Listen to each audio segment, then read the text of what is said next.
Boa noite, pessoal. Tudo bem? Aqui é Paulo Salzo. Eu queria fazer um agradecimento primeiro à VetSmart e à Labs por esse evento que a gente está participando hoje. E a ideia é a gente discutir controle de endo e ectoparasitas na prática, o que todo clínico precisa saber. Bom, a gente vai começar falando de um caso clínico, né? É um caso de rotina, é um caso simples, mas eu acho que ele traz bastante informação, é muito útil para a gente em relação à prevenção aí de ectoendoparasitas. O Rex, um cão SRD de 9 anos de idade, a gente atendeu esse cachorro no final do ano passado em uma aula prática, em uma das faculdades que eu trabalho, e a queixa era, né, de muito prurido na região lombar dorsal. Esse quadro era um quadro que já tinha, né, uma recidiva, uma história de recidiva e por meses de evolução. Além dessa queixa, havia também uma questão de hematoquesia esporádica, né? Esse cão ele era alimentado com uma ração comercial mais de uma linha econômica, ele vivia numa casa, ele tinha acesso frequente para a rua e convivia com um gato que aparentemente não tinha, né, nenhum sintoma relacionado com isso. É importante falar aqui, durante a anamnese, a tutora comentava que o cão tinha acesso a restos de alimento. Então ele virava lixo, ele comia osso. Então, é importante a gente pensar nisso em relação a esses sintomas aí gastrointestinais que ele apresentava. A tutora não mencionava ectoparasitas no Rex, né, nem pulga, nem carrapato, porém, né, aquela história, né? Não, esse bicho não tem, mas o outro, né? E o gato, ela conseguia relatar. O que a gente geralmente vê é o oposto, né? O gato é bem mais difícil da gente ver pulga. O gato ele se lambe tanto, se limpa tanto, né? Mas ela via pulga no gato, quer dizer, né? Se a gente tem ali um mesmo ambiente que tem um cão e um gato e um desses animais tem pulga, é claro que o ciclo está passando pelos dois animais. O Rex não era castrado, ele dormia numa casinha de plástico, não havia queixa ou alteração em outros sistemas, né, que não fosse a questão aí da hematoquesia esporádica, e ele, né, não estava imunizado e nem vermifugado. Ele tinha uma história de imunização antirrábica muito tempo atrás, mas era só isso. Bom, aí, né, na parte de exame clínico, né, no exame específico da pele, a gente notava áreas de alopecia, uma descamação excessiva, a gente vai ver as imagens sobre isso. Esse cão tinha algumas lesões na região dorsal, né, dorsal lombar, onde havia um aumento de sensibilidade. Quando a gente encostava a mão, ele, né, era um cachorro bonzinho, mas ele reclamava um pouquinho na hora que a gente manipulava. Nessa área também, nessa região lombar dorsal, tinha presença de crosta e tinha presença de eritema. No abdômen ventral, a gente via tanto hiperpigmentação como hiperqueratose. Então essa é a imagem, né, da região lombar dorsal. A gente tinha aí um mix de lesões, né, tinha muita descamação, como vocês conseguem ver, tinha áreas de alopecia, tinha áreas alternadas de hiperpigmentação, uma pele super grossa, né, uma pele hiperqueratótica, mas tinha algumas lesões mais agudas, que são essas lesões mais eritematosas que vocês estão vendo. Então, essas lesões eritematosas eram as áreas onde ele tinha mais sensibilidade, o que faz a gente pensar num tipo de lesão de dermatite úmida aguda. Então ele tinha um padrão crônico, mas com áreas agudizadas. Em outra foto, né, a gente vê que a lesão ela fazia aquele triângulo, né, ela descia em relação à base da cauda, né, como a gente vê normalmente em alguns quadros de dermatopatia alérgica. Bom, o que a gente fez na ocasião? Então a gente pensou em coletar uma citologia de fita adesiva, né, a gente tinha todo o material ali suficiente para esse exame, e na hora a gente já viu que tinha bastante célula descamativa, que era esperado, né, já que tinha uma descamação é importante, e um pouco de bactéria de morfologia cocorde. Pedimos também, né, coproparasitológico, pedimos um ultrassom de abdômen, um hemograma para dar uma avaliada geral nesse animal e também pensando na questão de hematoquesia, né? Será que havia algum parasita intestinal ou será que poderia ter um corpo estranho? Apesar que na palpação abdominal esse animal estava ótimo, a gente não notou nada de importante, nenhum aumento de sensibilidade. Porém, né, aí vale ressaltar, a tutora ela tinha uma restrição, né, financeira bem importante. Esse cão, ele vivia, né, junto com esse gato e com uma família, numa região ali da Moca, né, numa região onde havia presença de casas, né, onde as pessoas não tinham muito poder aquisitivo, era uma família de imigrantes bolivianos. Então eles realmente tinham bastante restrição e ainda a gente não conseguiu fazer nenhum desses exames, tirando o exame de pele. Bom, o diagnóstico foi diagnóstico de dermatite clínico, né, de dermatite alérgica picada de pulga, as lesões eram características, não havia, né, nenhum preventivo a ser utilizado, o gato, né, apresentava a pulga, apesar de não apresentar sintoma. Então a gente enveredou por esse diagnóstico e passamos, né, prednisolona, que eu tinha por acaso de amostra, né, na dose de 7,5 miligramas, uma vez ao dia. O Rex pesava 14 quilos, isso 7 dias seguidos. Depois a gente manteve prednisolona num esquema de dias alternados por mais 2 semanas, porque a gente sabe que 7 dias, né, para um quadro tão crônico, uma pele tão espessada, é um período muito curto. Mesmo porque a gente tem que lembrar que até que a gente consiga um controle de pulga adequado, pode demorar às vezes 1, 2 meses ou mais. Então a ideia era fazer um tempo um pouquinho mais longo de corticóide, mesmo sem nenhum exame complementar hematológico ou bioquímico, né? A escolha foi pelo Canis Full Spot, né? A gente administrou esse medicamento na hora da consulta, a gente já tinha, né, uma amostra para fazer, porque ela também não tinha condições, né, de adquirir, infelizmente. A ideia é que ela repetisse isso de 30 em 30 dias e a gente conseguiu também que ela uma outra pipeta para ela poder usar no gato, né? Lembrando, a gente tem que fazer o tratamento em todos os animais do mesmo ambiente. Então a gente conseguiu, pelo menos para o primeiro mês, né, uma medicação para ele e para o gato que vivia junto com ele. E a limpeza das lesões a gente pediu para fazer clorexidina a 2%. Bom, e aí, como foi a resposta, né? Aqui a gente tem foto do Rex, essa foto do Rex é uma foto da tutora, né? Então a gente vê que ele estava melhor, eu não vou dizer 100%, mas o quadro lesional estava realmente muito superior. Havia ainda uma área alopécica, ainda uma pele mais hiperpigmentada. Essas fotos, né, elas são mais ou menos 2, 3 meses após o início do tratamento. Então, né, a gente considera que ele teve uma resposta muito boa. Depois disso, né, eu acho que foi em janeiro desse ano, a família decidiu voltar para a Bolívia. Então, aí foi uma situação bem complicada também. Ele teve que refazer vacina antirrábica, aí a gente tem um prazo, né, de refazer vacina, fazer titulação, conseguir documentos para ele poder viajar.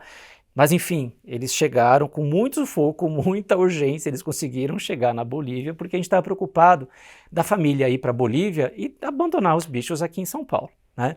Mas não, deu tudo certo, está todo mundo na Bolívia, espero que esteja todo mundo bem. Bom, então falando um pouquinho sobre a DAP, a pulga, né, mais prevalente é a pulga Ctenocephalides felis. Existem várias espécies de pulga, essa é a mais importante, né, aquela que conseguiu se adaptar melhor às condições, né, de parasitismo.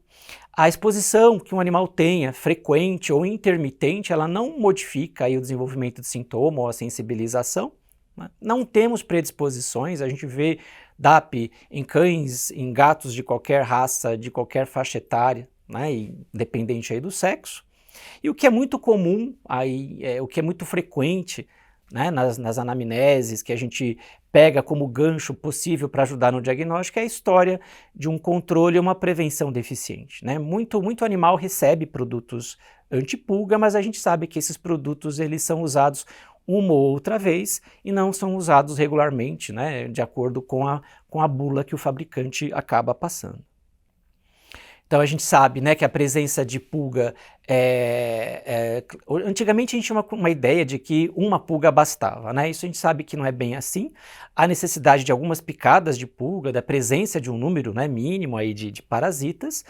A picada da pulga, né, ela leva à passagem de uma saliva que tem um monte de substância alergênica. Essa saliva tem proteínas e enzimas que são anticoagulantes, e essas proteínas elas acabam induzindo, né, reações de hipersensibilidade, tanto do tipo 1 como do tipo 4, quer dizer, reações imediatas, que podem aparecer minutos após a picada da pulga, e reações tardias, que podem aparecer horas ou até alguns dias depois da picada da pulga. Então essas reações tardias, elas são bem importantes para a gente, quando conversa com o cliente, ele entender que mesmo sem a presença da pulga, o animal dele vai continuar coçando, porque teve a picada há algumas horas ou alguns dias atrás. Isso é a parte mais difícil talvez de convencer o tutor.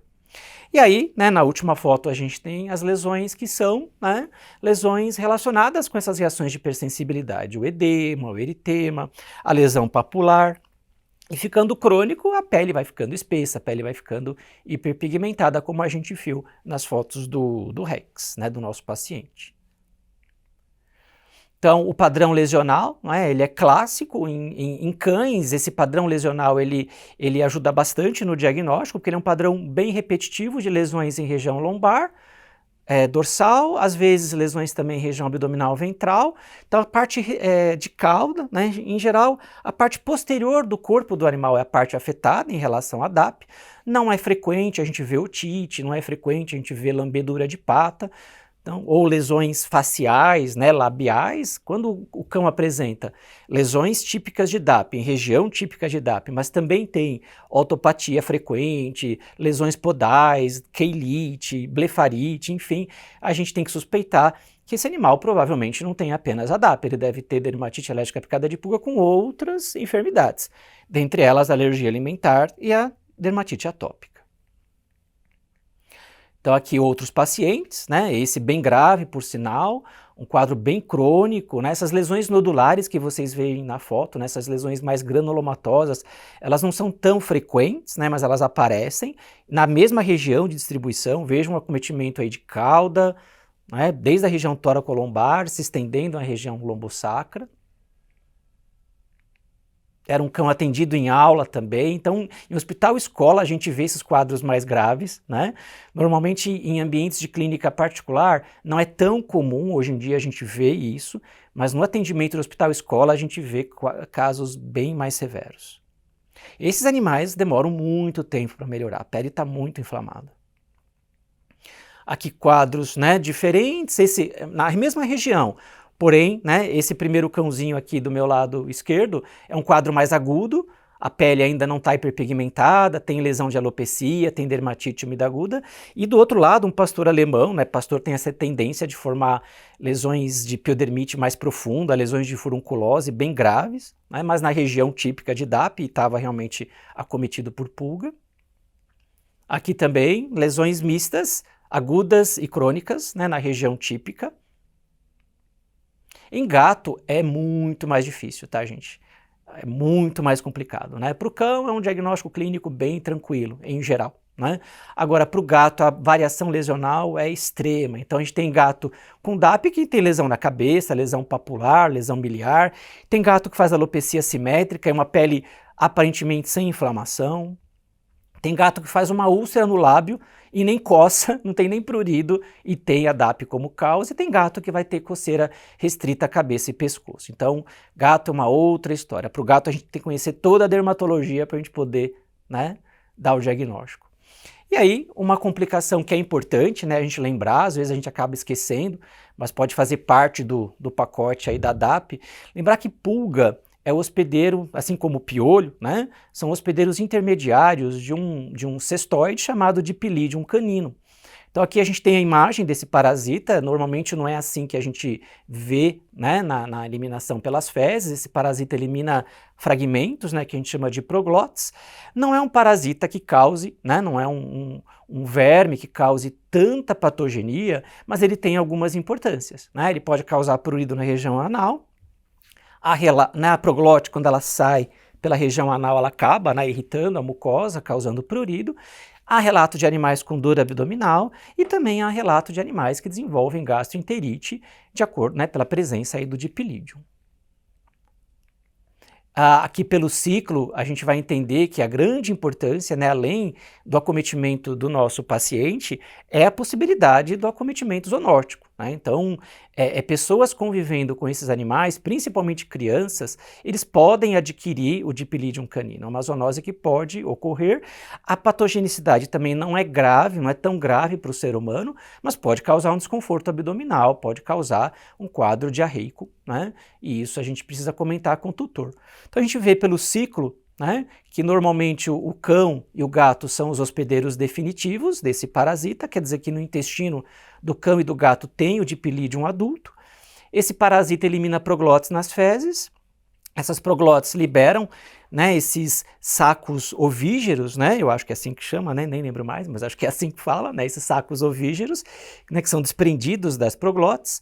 Esses sacos ovígeros contêm os ovos, né, os ovos vão ser ingeridos por larvas de pulga, ou mesmo, né, de piolho, e aí, né, eles vão se desenvolver junto com a pulga adulta, e quando o cão ou o gato for acometido pela pulga e ingerir a pulga, né, tem que haver a ingestão da pulga, eles acabam tendo, né, o desprendimento do parasita que vai se fixar na mucosa do intestino delgado. O homem adquire se ele ingerir, né, também a pulga ou o piolho. Né? Claro que é uma coisa aí não tão fácil de acontecer, mas é uma coisa possível. Para o diagnóstico da DAP, né, a gente trabalha com a história, né? Em cão é a história, é a anamnese, o exame físico, para a gente normalmente basta, não precisa ter pulga, não precisa ter dejeto de pulga, né? Muitos animais removem as pulgas, os tutores fazem banhos no dia que o animal vai fazer consulta, então a gente não fica esperando a presença de pulga nem dejeto. Biópsia a gente não costuma realizar, e a biópsia, mesmo que realize, vai dar um quadro alérgico inespecífico. Talvez biópsia seja interessante em quadros em gatos, com lesões muito atípicas, né? Mas normalmente não é rotina a gente realizar. Citologia é importante para você avaliar se existe uma infecção associada. Esse animal apresenta, além do quadro alérgico, uma malacesiose, apresenta uma piodermite, né? Então a citologia pode ajudar aí nesse complemento diagnóstico e decisões terapêuticas. E claro que o diagnóstico muitas vezes é terapêutico. Né? A gente acredita que o diagnóstico seja DAP, a gente promove um controle de pulga, lembrando que esse controle ele tem que durar, né, pelo menos 2 meses. Lembrem das reações tardias, reações de hipersensibilidade tardia, né, isso é importante discutir com o tutor. E, né, o que a gente faz para resolver o problema? Né? É o uso de produtos antipulga. Né? Antes de 1990, a gente praticamente só usava, né? Eu lembro porque eu sempre tive animais com DAP, a gente morava em apartamento e vira e mexe 2, 3 vezes ao ano, a gente tinha que contratar uma companhia de deratização para fazer, né, a aplicação de inseticida em casa, ficava todo mundo fora de casa, aquele perrengue. Era assim, por quê? Porque naquela ocasião a gente já tinha sprays, colares, né, e outros medicamentos utilizados para controle de pulga, mas eles eram produtos de eficácia baixa, eram produtos que não tinham atividade residual praticamente nenhuma e, pelo contrário, né, eles mais intoxicavam do que causavam benefício. Depois de 1990 mudou completamente, né? Aí produtos tópicos, produtos sistêmicos que impedem a reprodução da pulga, eles chegaram ao mercado. Esses produtos, eles na sua grande maioria, eles matam, né, a pulga antes de 24 horas. Esse período 24 horas é um período bem interessante, porque depois que a pulga se alimenta de sangue, em 24 horas ela já está depositando ovos, né? Ela já reproduziu, já está depositando ovo. Então a gente precisa de produtos que matem a pulga antes de 24 horas e, claro, que tenham efeito residual, né? Porque pulgas ambientais vão subir para esse animal, então a gente precisa ter efeito residual que garanta, né, um tempo até que seja feita a próxima aplicação do produto antipulga. Então a gente fala que esse total de pulga no ambiente, né, que envolve as fases larvares, ovos, né, pulpas, essa biomassa de pulga, ela só vai ser eliminada num período que varia entre 2 e 3 meses. Portanto, não adianta também, eu vou usar uma pipeta, eu vou usar um comprimido e isso vai durar 30 dias, vai resolver o problema. Não é assim. A gente precisa de um uso contínuo, né? Na verdade, a ideia é usar não só durante, né, um quadro emergencial de pulga, mas usar continuamente, né, um produto para ser usado o ano todo. Que seja mensal ou não, a gente vai usar de acordo com a bula, né, do fabricante. Tem falhas? Tem, né? Então uma casa tem vários animais, nem todos os animais são tratados por questões muitas vezes econômicas, né? Produtos que talvez, né, não sejam tão eficazes. Hoje em dia é difícil, viu? Hoje em dia os produtos realmente têm uma qualidade muito boa. Resistência. Comprovado, gente, resistência a produto antipulga é piretroide, mas piretroide é daqueles mais antigos, né? E a maioria dos trabalhos que fala de resistência, fala de produto que foi comprovada a resistência em laboratório, em pulgas, né, cultivadas em laboratório. Tá? Então resistência em exposição natural a gente não consegue comprovar muito. O mais provável, sabe o que é? O uso indevido. né, o uso inapropriado. Então, um produto que é diluído, um produto que é dividido em vários animais, ou nem todos os animais utilizam o produto, então esse é o ponto crítico. Né? Não usar o ano inteiro, né, usar de vez em quando, né, isso que é realmente a parte mais crítica do controle. E é claro que mesmo usando certinho os produtos, né, a gente ainda tem problema, o que a gente tem que pensar? Outras medidas têm que ser usadas, né? Então entram aí medidas ambientais, por que não? Né? A aspiração, limpeza da casa do animal, aplicação de produtos no piso, mas isso realmente em situações mais complexas. Em controle de Dipylidium, né, ele depende, como o Dipylidium depende exclusivamente da pulga, se a gente controlar a pulga ou controlar o piolho, a gente resolve a dipilidiose. Né? Fármacos que matam o Dipylidium, né, são o mais tradicional, o mais usado mundialmente é o praziquantel. Né?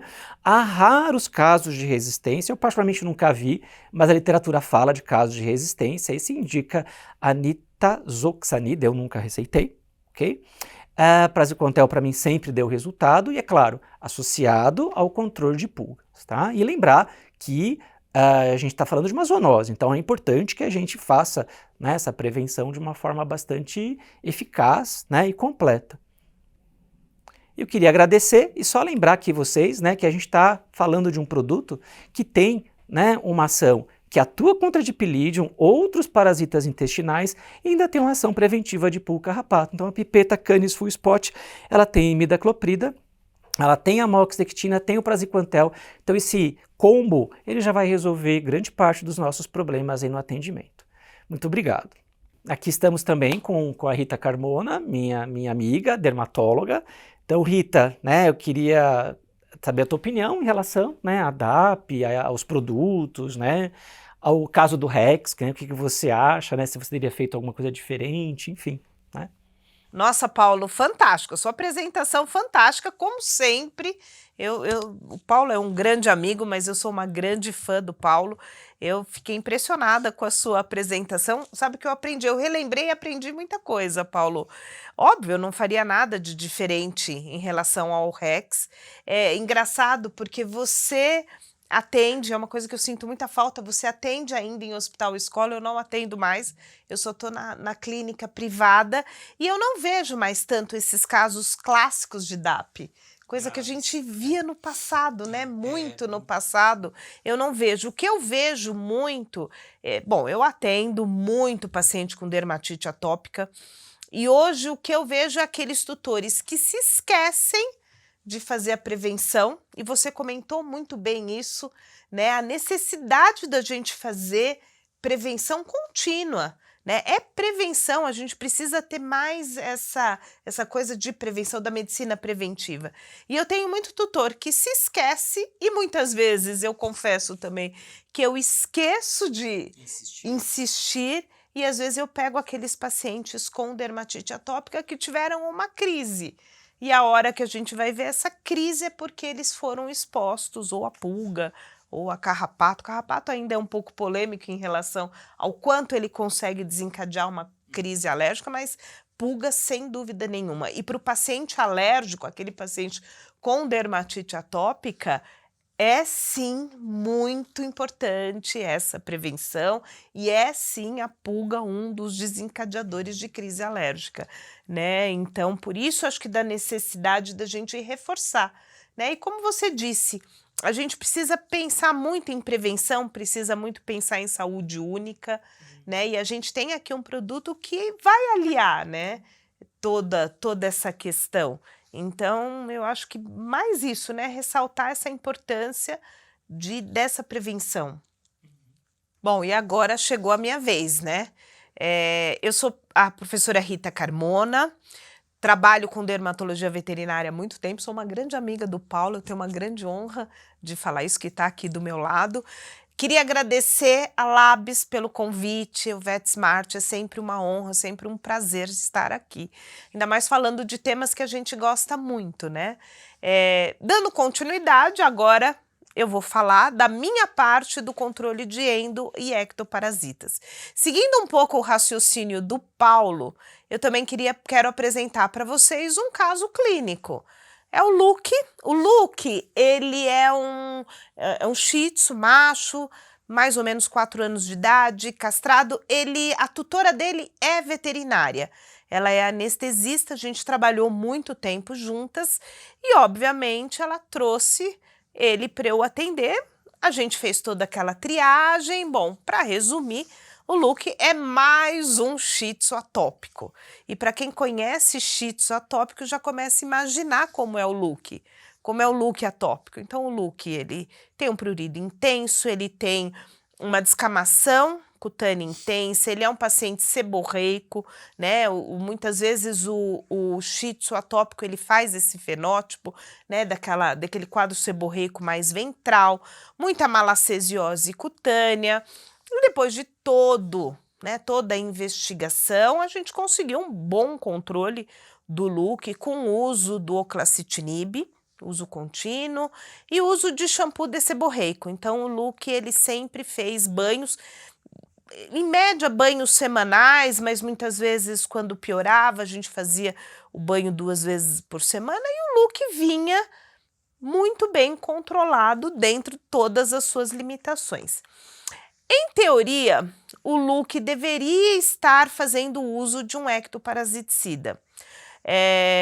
Ele dizia que fazia o uso de uma isoxazolina de longa ação, mas não sabia dizer muito bem qual que era a frequência, aquela história, esquecia de fazer o uso, mas estava bem.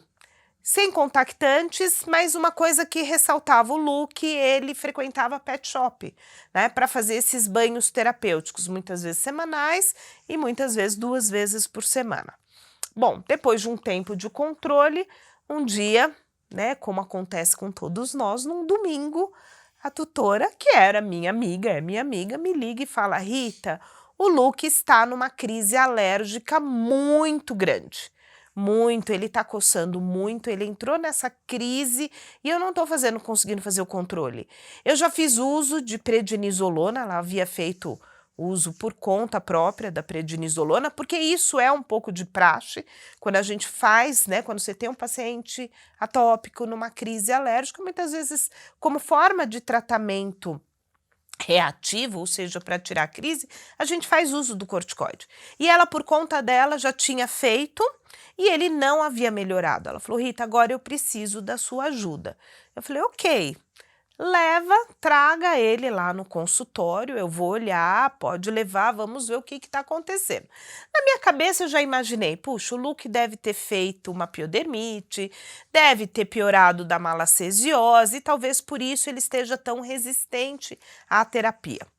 Quando eu me deparo com o Luke, eu vejo um quadro cutâneo, que daqui a pouco vocês vão ver. Então, o Luke apresentava, olha, esse quadro clínico. Então, ele tinha um eritema em lençol, ele tinha áreas de alopecia bastante disseminadas, quer dizer, já olhando o Luke num primeiro exame, eu já percebi, nossa, o Luke piorou muito desde a última avaliação. E aí, o que chamou muito a atenção quando eu examinei o Luke? Ele tinha hiperqueratose em borda de pavilhão auricular, com muita descamação e uma sensibilidade extremamente importante nesta região quando a gente tocava. Ele fazia um reflexo que a gente chama de reflexo otopedal. Quando a gente fricciona a região do pavilhão auricular, ele respondia, né, movimentando o membro pélvico ipsilateral, quer dizer, do mesmo lado, né, com um movimento muito exacerbado de prurido. Na ocasião eu perguntei, Lilian é a tutora, eu falei: Lilian, tem alguém em casa com prurido? Ela falou: nossa, o meu irmão está com prurido muito intenso, ele está com um quadro dermatológico, ele já foi em alguns médicos, inclusive estavam até desconfiando de algumas outras doenças mais importantes, enfim. Eu falei: aí tem. Olha a articulação tibiotársica dele, também com muita hiperqueratose, com muita descamação. Quer dizer, a gente tem um prurido intenso, um prurido agudo, lesões desse tipo. O que a gente tem que pensar? Primeira coisa que a gente tem que pensar, né? Eu tenho que pensar em doença parasitária, em escabiose.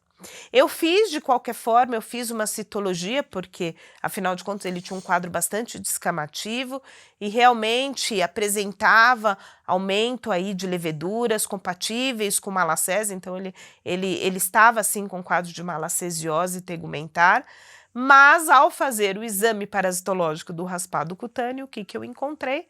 Sarcóptes, tá? Então, aqui a gente vê o Sarcóptes scabiei, essa é a imagem, né, que eu obtive do parasitológico dele. Ele estava, assim, o parasitológico era mega positivo, ele tinha uma quantidade muito grande de Sarcóptes aí, né? Então, o Luke estava com uma escabiose.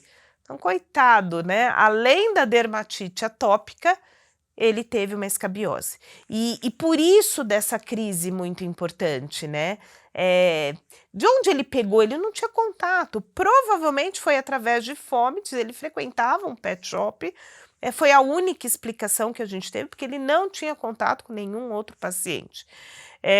A gente fica triste e ao mesmo tempo feliz, né? Porque foi inclusive um choque, né? Um choque para a tutora. Ela falava, mas como assim escabiose? Eu acho até muito curioso isso. As pessoas, elas não ficam chocadas com o diagnóstico de alergia, mas elas ficam chocadas com o diagnóstico de escabiose, porque remete a maus tratos, a falta de cuidado, e não necessariamente, né? E hoje eu fico muito feliz com um possível diagnóstico ou com um diagnóstico de escabiose, porque hoje é muito mais fácil de se tratar. Né? Curioso, aparentemente ela estava fazendo uso de uma isoxazolina, não sabia muito bem a frequência, e aí por isso a gente resolveu, né, fazer o tratamento com Canis Full Spot, que tem aí uma associação, tem a moxidectina na sua composição, e moxidectina para tratamento da escabiose é muito bom, né? Você tem uma indicação muito boa. A única coisa que eu fiz, tá? Eu fiz uma administração extra-bula, por minha conta, tá? Eu fiz administração a cada 14 dias. Então, a aplicação do Canis Full Spot, uma aplicação, e eu repeti em 14 dias, justamente pensando no ciclo desse ácaro. Em meu mestrado, eu trabalhei com escabiose no meu mestrado, há muito tempo atrás, numa época que a gente tinha muita escabiose, e eu fiz protocolos de administração também de medicamentos tópicos, e eu tinha protocolos de aplicação a cada 30 e a cada 14 dias. Ambos foram eficazes, mas eu tive uma melhor eficácia com uma segurança muito grande quando eu fazia aplicação a cada 14 dias, mesmo sendo extra-bula.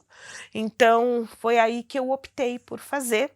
Fiz também a administração de novo do corticoide. Aí você vai falar, puxa, Rita, mas por que o corticoide? Ele já tinha até feito para alívio mesmo de prurido, né? Então, na escabiose, isso também é indicado desde que você trate a escabiose, desde que você faça o controle parasitário.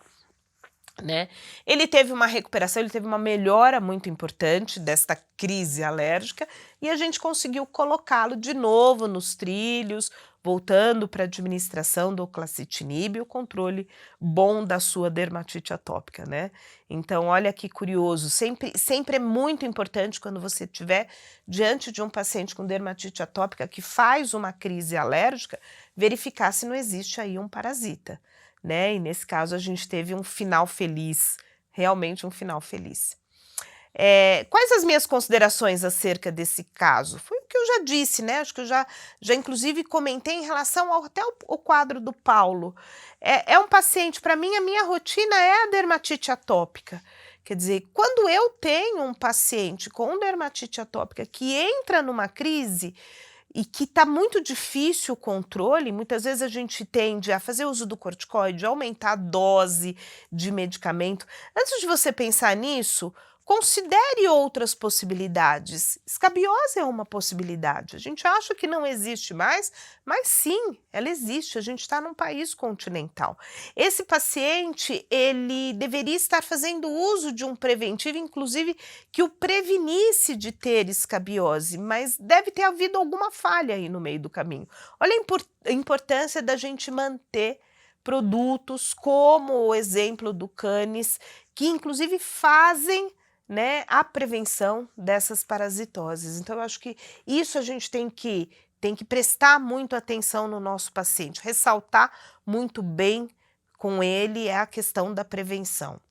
E aí, falando um pouquinho de escabiose, né, só para a gente relembrar, a escabiose ela é causada por um ácaro, Sarcoptes scabiei, a variedade Canis, quer dizer, é um ácaro que se adaptou muito bem ao cão, ele é extremamente transmissível, né, é uma doença extremamente transmissível, que é por contato direto, mas também por fomites, deve ter sido o caso do Luke. E é uma zoonose, tá? Quem aqui já pegou? Eu já peguei escabiose, né? E eles falam de uma transmissão para humanos de mais ou menos de 30%. Ah, em humanos o ácaro não faz todo o ciclo. Não faz todo o ciclo, mas ele pode fazer reação de hipersensibilidade. Para quem já teve escabiose, sabe o quanto é uma enfermidade que debilita, que coça. A gente não dorme, o cachorro não dorme, né? Pode ser transmitido para os gatos também. E fácil, viu, gente, de ser transmitido. Não é difícil, não, de transmitir. É um ácaro que tem, por biologia, né? Ele escava galerias na epiderme, especialmente ali na camada córnea. Então, esse é um dos motivos para que esses cães coçam tanto. Eu acho que é uma das doenças que tem um prurido mais intenso, e justamente por ele estar ali na camada córnea, ele faz essas reações, essa hiperqueratose. Então, a gente vê classicamente, é uma doença que faz muita hiperqueratose. É um ácaro que gosta de extremidades, então ela vai estar, as lesões estão localizadas em extremidades, o que é um pouco diferente da dermatite atópica, né? É uma coisa que chamou a atenção no caso do Luke, ele tinha muita lesão em borda de pavilhão auricular. O paciente com dermatite atópica normalmente tem lesão na face medial do pavilhão auricular, né? E outra coisa, esse ácaro ele faz muita reação de hipersensibilidade. É meio como esse paciente tem um quadro alérgico em relação a esse ácaro. Tem um trabalho que mostra que ele pode fazer reação cruzada com Dermatophagoides farini, que é um ácaro da poeira doméstica, que é um dos principais sensibilizantes na dermatite atópica.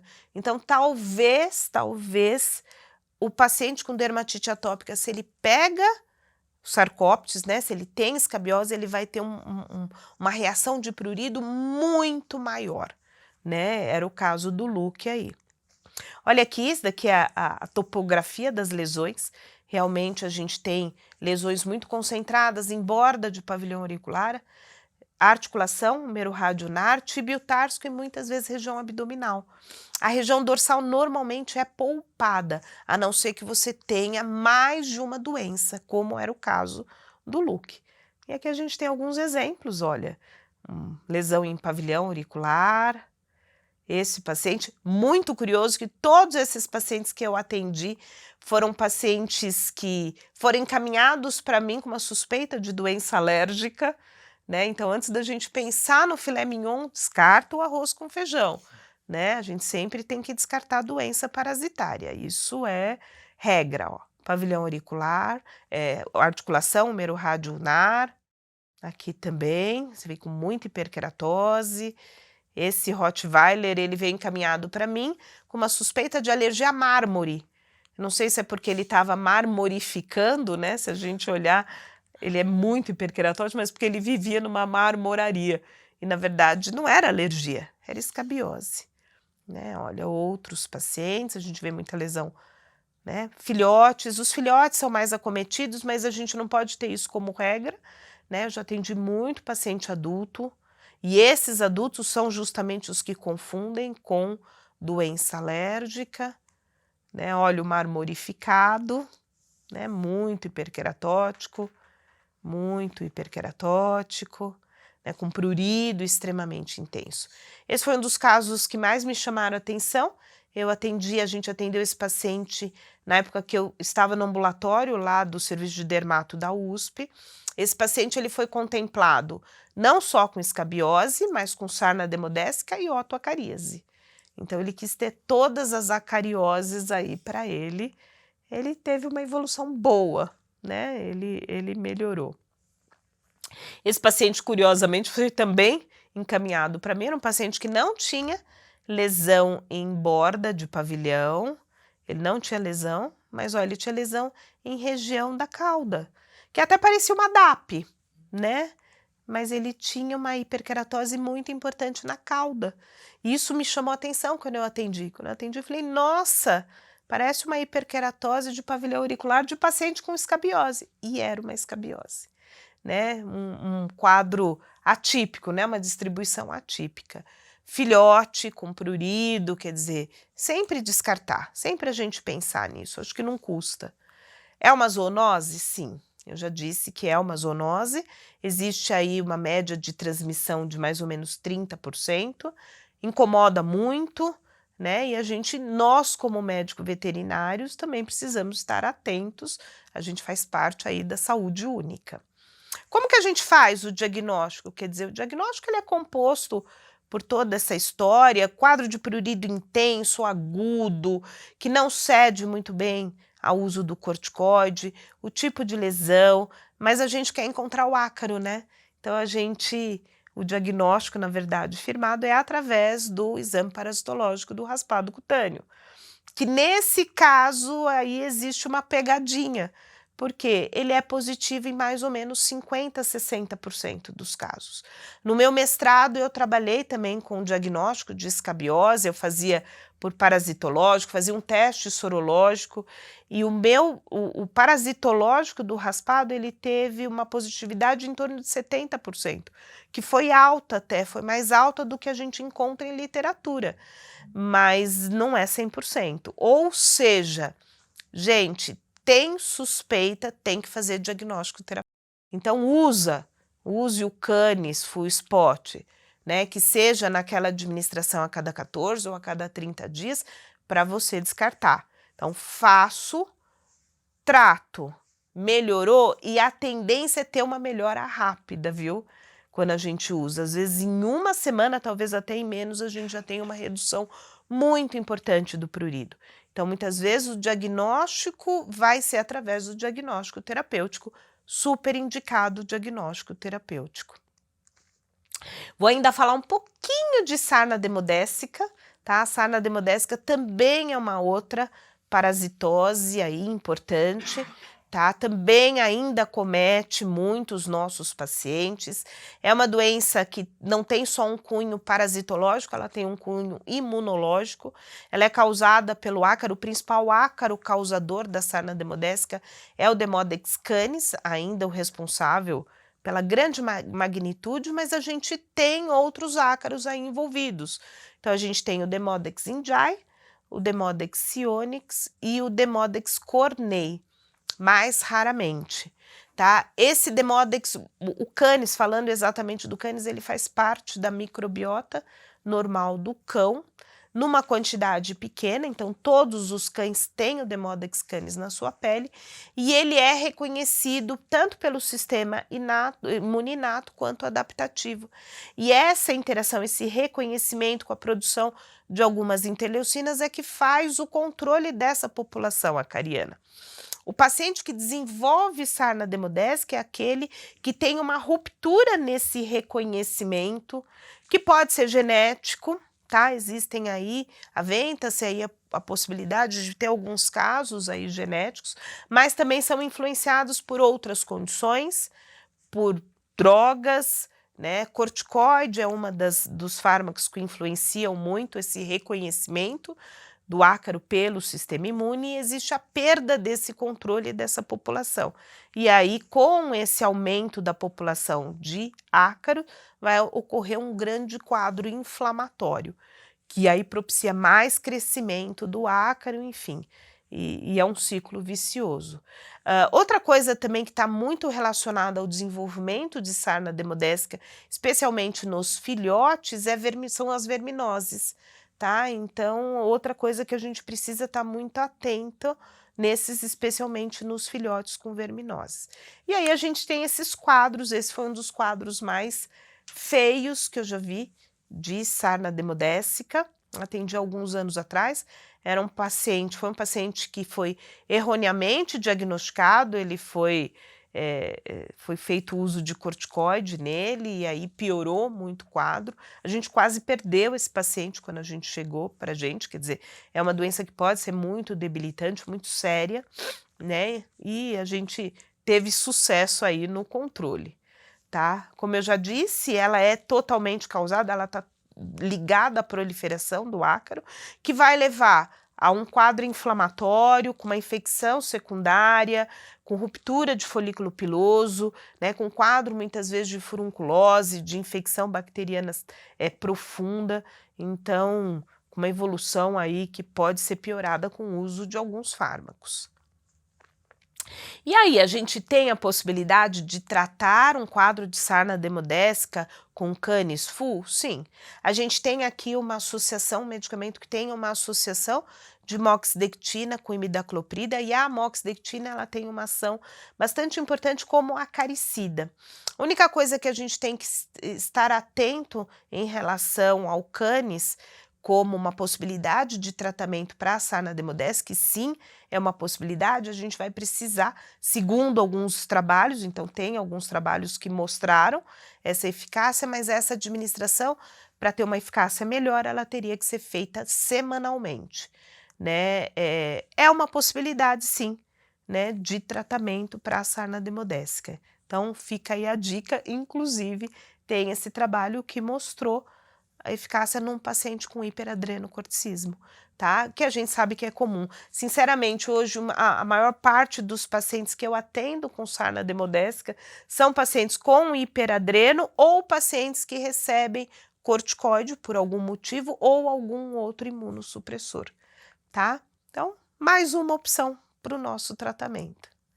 Queria agradecer novamente o convite, é uma grande honra estar aqui, ainda mais do lado de um profissional como o Paulo, e eu queria a sua opinião em relação a esses casos, Paulo. Você tem visto como que... Olha, primeiro parabéns, super bem explicado, adorei a tua apresentação. O caso, né, do Lucky assim, uma coisa clássica, né? E é o que a Rita falou, gente. Se a gente baixa a guarda, né? O animal atópico, gente, ele tem protocolos, né?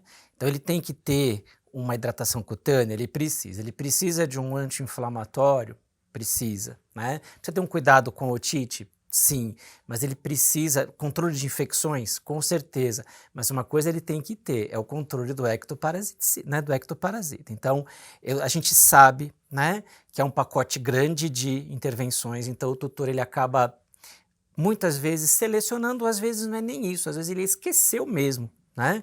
De tudo que ele tinha, eu estou fazendo o ômega, eu estou fazendo o banho tal, eu estou fazendo o tratamento da orelha, não sei o que, e o produto antipulga ou acaricida acabou ficando. Então, né, assim como o ácaro, né, da escabiose complicou demais a vida desse animal, pulgas, acho que até na frequência a gente vê muito mais pulgas sendo um complicante do atópico. Né? E muitas vezes ele é atópico, mas ele é sensível, né?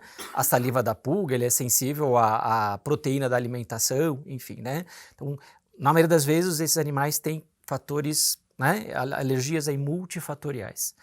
E no final, esse caso aí né, comentando aí sobre demodésica, já tive oportunidade de tratar demodésica com moxidectina também. Era na ocasião um cole. A gente não tinha praticamente opções, né? Ele não poderia receber ivermectina, né? Então a ideia foi trabalhar com pipeta de moxidectina e o resultado foi muito bom.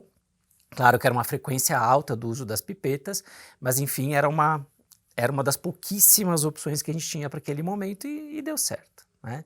Então parabéns mais uma vez, gostei bastante. Obrigada. Não, e só ressaltar isso da questão da sarna demodésica, com o uso semanal da pipeta com moxidectina, quer dizer, isso é baseado nesses trabalhos.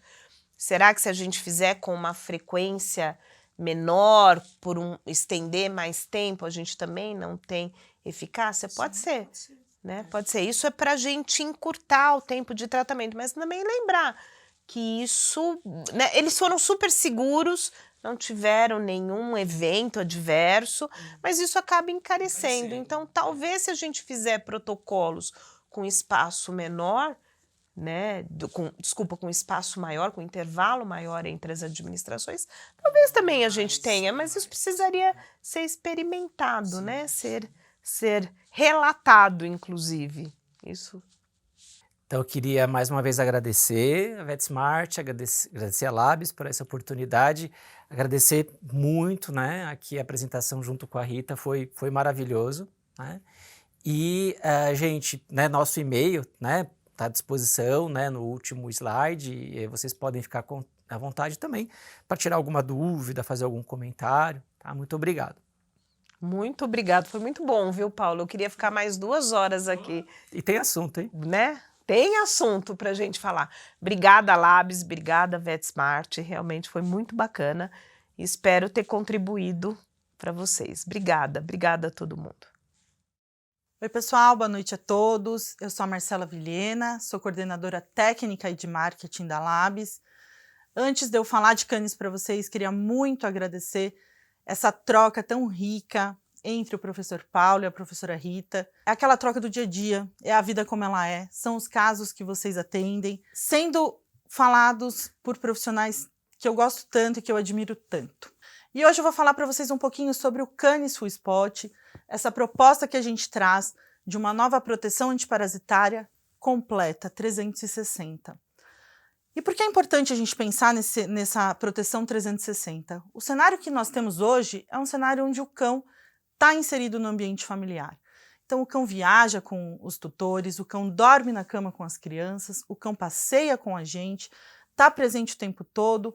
Eu tenho filhos, pets e filho humano também, e os meus cães estão comigo para todo lugar que eu vou. Isso não é uma realidade que a gente vê na rotina, mas é uma realidade que a gente consegue ver em dados, né? Então, hoje a gente tem pesquisas de como o dono enxerga o seu pet. Então, cada vez mais, esse pet, sim, é visto como um filho, é visto como um membro da família, e sim, ele tem a sua importância dentro da casa, né? E a gente não pode pensar em não proteger esse animal, pensar em não proteger esse filho dos nossos pacientes, desses tutores, tá? Pensando nisso, a gente trouxe o Canis Full Spot aqui para o Brasil. É um produto único contra pulgas, carrapatos, vermes chatos, redondos e sarnas.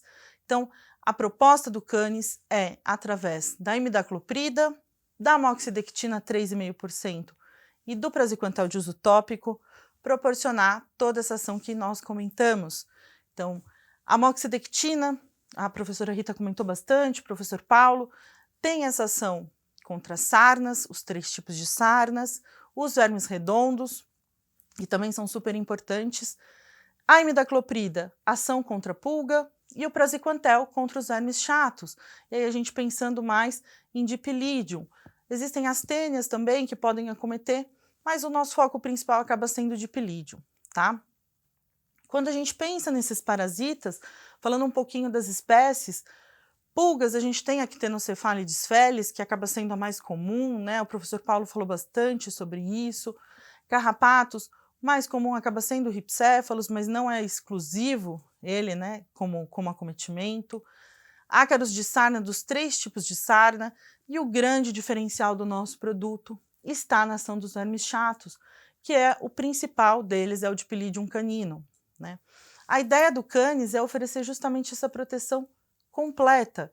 Então, ação nos ácaros, pulgas, carrapatos, vermes redondos e os vermes chatos, tá? Não podemos esquecer desse conceito de saúde única.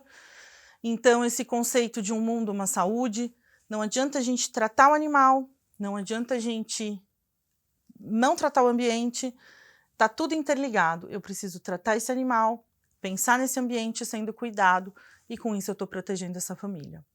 O Canis, ele oferece essa dupla ação, então eu vou eliminar as pulgas e eliminar, né, que o causador, o que elas causam, né, que é o Dipilidium caninum. Então, a pulga acaba sendo, muitas vezes, carreando esse Dipilidium, né, e o animal se contamina através da ingestão dessa pulga. Então, é importante a gente levar isso em consideração. Eu preciso ter um produto que elimine essa pulga e que elimine o parasita que vem junto com ela, tá? Canis é um produto de aplicação spot-on, super fácil de aplicar para os tutores. Nossa indicação é sempre abrir o pelo do animal na região da nuca e aplicar em 3 pontos diferentes.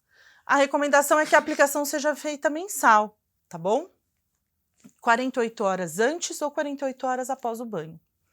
Lembrando sempre que ele é o único endectocida spot-on com ação para vermes chatos, vai eliminar os ácaros dos 3 tipos de sarna e tem a indicação para filhotes a partir de 6 semanas e 1 kg de peso. Uma coisa muito legal que a gente não pode esquecer de comentar é a prevenção de dirofilariose. Então, o uso mensal de Canis auxilia nesse controle de microfilárias, tá? São 5 apresentações disponíveis que tratam desde 1 até 60 quilos. Um outro diferencial bacana, pensando nesses pacientes que têm um peso maior, então dog alemão, mastim, São Bernardo, que muitas vezes precisam fazer associações de produtos. Com Canis a gente consegue, com uma pipeta, tratar esses animais mais pesados, tá? Falando um pouquinho de trabalhos, né, que a gente tem de Canis, então, uma coisa que foi bacana que o professor Paulo comentou sobre produtos que tenham ação pulicida, então que eliminem as pulgas em até 24 horas. Com Canis a gente tem nos nossos estudos, as pulgas são eliminadas 100% das pulgas que estavam no animal em até 8 horas. Isso é bem importante quando a gente pensa, principalmente nesses pacientes com DAP, né? Carrapaticida, também em 24 horas a gente tem 87% desses carrapatos eliminados. Lembrando sempre os carrapatos que estavam no animal. Uma coisa que é importante a gente levar em consideração quando a gente pensa nesse tratamento parasiticida, seja endo ou ecto, é que a gente tem que tratar os contactantes, então se tem mais de um cão em casa, tem que ser tratado, e lembrar do controle ambiental. Então não adianta a gente pensar nesse tratamento sem pensar no ambiente. E a gente volta nesse conceito de saúde única. Tá todo mundo interligado.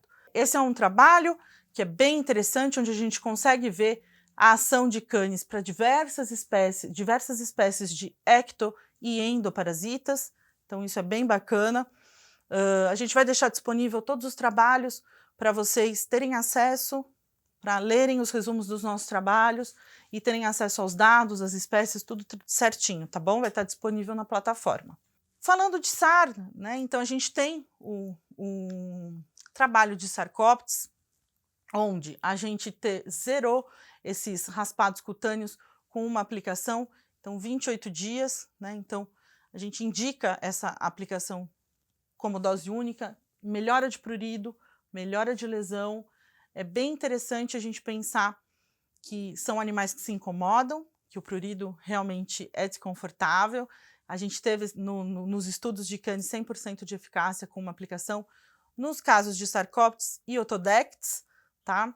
Não podemos esquecer também, para ambos, o tratamento dos contactantes. E quando a gente fala em Demodex, a indicação é um pouco diferente. Para Demodex, a gente indica de 2 a 4 aplicações, com intervalos de 30 dias cada uma delas, para a gente ter 100% de eficácia no tratamento. A gente sabe que, quando a gente se trata de demodécica, existe uma questão imunológica envolvida, então esse paciente ele tem que estar com uma imunidade mais legal, e isso é o que vai impactar se eu vou fazer 2, 3 ou 4 aplicações para esse tratamento, tá bom? A Labs é pioneira nesse desenvolvimento do praziquantel de uso tópico para cães, né, que é bem importante quando a gente pensa na ação para dipilídeo. Então, é o único produto que tem praziquantel tópico para cães. E esse é um grande aliado, porque você não precisa associar outro produto para tratar o dipilídeo, tá? Esse é um trabalho que nós publicamos no Congresso Mundial de Parasitologia Veterinária, foi liderado aí pelo professor Felipe Dantas, foi defendido nesse Congresso Mundial, onde a gente indica o Canis para a prevenção de dirofilariose. Então, é importante que esses animais sejam testados e diagnosticados para a gente trabalhar essa prevenção. Hoje em dia não existe mais região endêmica, né? O que muitas vezes a gente vê é que não são feitos diagnósticos. Então, vamos trabalhar a prevenção nesses pacientes, tá? Falando um pouquinho desse conceito de um mundo, uma saúde, alguns dados que eu queria compartilhar com vocês. Então, 6 de cada 10 doenças infecciosas são transmitidas através de vetores, tá? Vetores diversos. 75% das doenças infecciosas emergentes, tá? que existem no mundo são originárias de animais e podem afetar seres humanos. E um dado que, quando a gente vê, assusta, é que 24% da população mundial está infectada por algum euminto que é transmitido pelo solo. Quando a gente busca trabalhos, né, em diversas regiões do Brasil, a gente vê que esse solo está extremamente contaminado, seja por ancilóstoma, seja por toxocara. Então, a gente tem uma contaminação muito grande de solo em diversas regiões do Brasil, tá? 66% de contaminação, existem relatos de até 96% de contaminação em regiões onde as crianças frequentam, onde esses animais frequentam, tá? Então a gente tem que estar atento a isso. O que a gente recomenda em relação à frequência de vermifugação é que, de acordo com um guideline europeu, se a gente tem um cachorro que passeia, que tem acesso à rua, a recomendação é que seja feita a vermifugação pelo menos 4 vezes ao ano. Quando a gente vai destrinchando isso, eles colocam uma outra observação. Se esse animal passeia na rua e fareja, que a maioria parte dos cães vai farejando e sai fuçando por tudo, a recomendação é que se intensifique essa prevenção, pensando no período pré-patente de alguns parasitas também. Então, nesses casos, a recomendação é que seja feita a vermifugação mensal, pensando nesse controle de parasitas, pensando nessa prevenção, tá bom? Vou deixar meu e-mail de contato para vocês, fiquem à vontade, caso tenha alguma dúvida, todos os materiais, nosso folheto técnico, estudos vão estar disponíveis na plataforma para acesso de todos, tá? Desejo uma boa noite a todos, mais uma vez, em nome da Labs, eu queria agradecer à professora Rita, ao professor Paulo e ao VetSmart por essa oportunidade enriquecedora de compartilhar muito conhecimento com vocês hoje. Boa noite a todos e muito obrigada.